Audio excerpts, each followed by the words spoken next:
بسم اللہ الرحمن الرحیم نحمدہ ونصلی ونسلم علی رسولہ الکریم۔ معزز سامعین و ناظرین، خوابوں کی تعبیر کا ایک سلسلہ ہم شروع کرنے لگے ہیں۔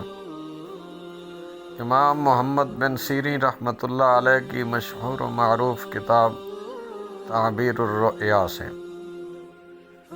یاد رکھیے کہ تعبیر خواب ایک عظیم الشان علم ہے جس سے آئندہ کے حالات منکشف ہوتے ہیں۔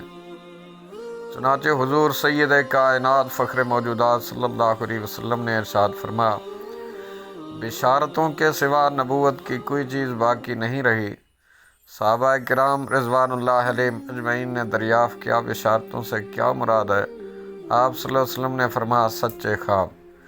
اس حدیث سے ثابت ہوا کہ اب خواب کے سوا اہل ایمان کے پاس کوئی ایسی چیز باقی نہیں جس سے مستقبل کے حالات منکشف ہو سکیں۔ سچے خواب مستقبل کی طرف اشارہ کرتے ہیں۔ سچے خواب کی اہمیت اس حقیقت سے ظاہر ہے کہ وحی الہی میں سب سے پہلی چیز جس سے سرور کائنات صلی اللہ علیہ وسلم کو سابقہ پڑا وہ بھی سچے خواب تھے۔ ان ایام میں حضور اکرم صلی اللہ علیہ وسلم جو خواب بھی دیکھتے اس کی تعبیر صبح صادق کی مثل بالکل ظاہر ہوتی تھی۔ اس حالت کے بعد آپ صلی اللہ علیہ وسلم کا ملان طبیعت جو ہے وہ غار حرا میں خلوت گزینی کی طرف ہوا۔ سچے خواب کی فضیلت خود امام الانبیاء صلی اللہ علیہ وسلم نے بخاری و مسلم میں یہ روایت موجود ہے کہ آپ نے اس طرح بھی فرمائی کہ سچا خواب نبوت کا 46واں حصہ ہے۔ اس حدیث سے معلوم ہوا کہ صالح خواب علوم نبوت کا ایک جز ہیں اور علم نبوت قیامت تک باقی ہے۔ وہ نبوت جاری نہیں رہی لیکن سچا خواب نبوت کا پرتو ہے۔ وہ خواب دیکھنے والا نبی نہیں ہوتا لیکن نبوت کا فیض اس کو ملتا ہے کہ خواب میں اس کو نیک اشارات ہمیشہ صالحین کو دکھائی دیتے ہیں۔ اچھا خواب اللہ تعالیٰ کی طرف سے ہے اور برا خواب شیطان کی طرف سے۔ پس جب کوئی شخص پسندیدہ خواب دیکھے تو اسے صرف اس شخص سے بیان کرے جس سے اسے محبت و اعتقاد ہے، اور جب مکروہ خواب دیکھے تو حق تعالیٰ سے اس خواب کے شر، شیطان کے فتنہ سے پناہ مانگے۔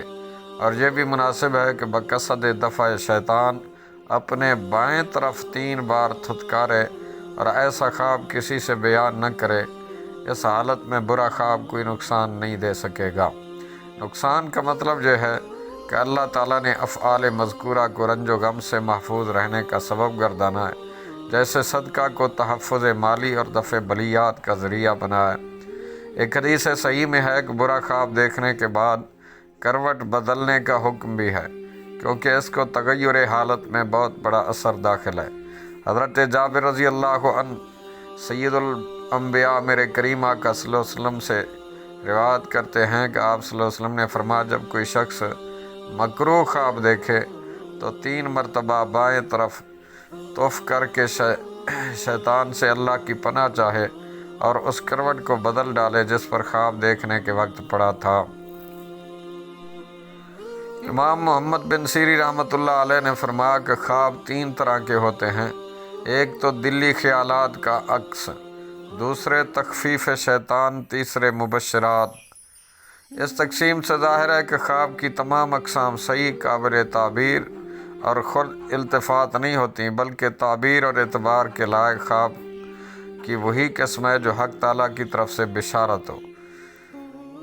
حدیث نفس کی مثال یہ ہے کہ کوئی شخص ایک کام کرتا ہے، وہ خواب میں بھی عموماً وہی چیزیں دیکھے گا اور اسی کو دیکھتا ہے۔ سچا خواب اس لیے دکھایا جاتا ہے کہ بندہ محفوظ ہو اور طلب حق اور محبت الہی میں اور زیادہ سرگرم ہو۔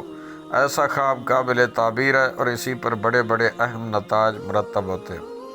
پھر خواب پر کچھ چیزیں اثر انداز ہوتی ہیں۔ ایک عقل حلال یعنی رزق حلال اور صدق مقال یعنی بات بھی سچی، زبان بھی سچی بندہ استعمال کرتا ہو، اس کو سچے خواب میں بڑا دخل ہے۔ جب کوئی شخص مکروہ ناپسندیدہ خواب دیکھے تو حق تعالیٰ سے اس خواب کے شر سے اور ابلیسی فتنہ سے پناہ مانگے اور ایسا خواب کسی سے بیان نہ کرے، تو اس صورت میں اس پر برا اثرات مرتب نہیں ہوں گے۔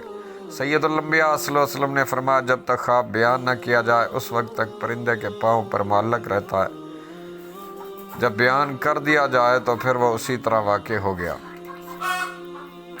برا خواب بیان کرنے کی ممانعت اس لیے کی گئی کہ جب ظاہراً کوئی بری تعبیر دے دے تو عام طور پر مشاہدے میں آیا ہے جیسے کوئی تعبیر دیتا ہے تقدیر الہی ویسا ہی وقوع پذیر ہوتا ہے۔ لہٰذا خواب کس سے بیان کیا جائے؟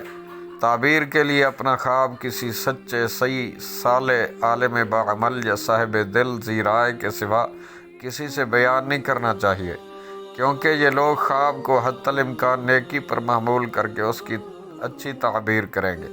نبی علیہ السلام نے فرمایا، اپنا خواب دوست یا عالم کے سوا کسی سے نہ کہو۔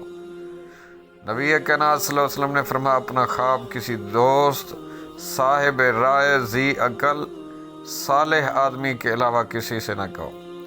حضرت سمرہ بن جندب رضی اللہ عنہ سے مروی ہے کہ نبی علیہ السلام نماز صبح کے بعد عموماً صحابہ اکرام رضوان اللہ علیہم اجمعین سے دریافت فرماتے کہ تم میں سے کس کس نے کوئی خواب دیکھا ہے؟